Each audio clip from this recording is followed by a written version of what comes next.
Teka lang, bakit mo pinipilit yung sarili mo sa taong kayang-kaya kang ipagpalit? Bakit mahal mo siya? Binabasura ka lang niya. Bakit loyal ka sa kanya pero hindi naman ikaw ang gusto niya?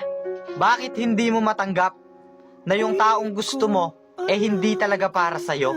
Alam mo, imbis na pinipilit mo silang piliin kanila, bakit hindi mo muna piliin yung sarili mo? Hintayin mo yung tamang tao para sa'yo. Hintayin mo yung taong bibigyang halaga yung pagkatao mo.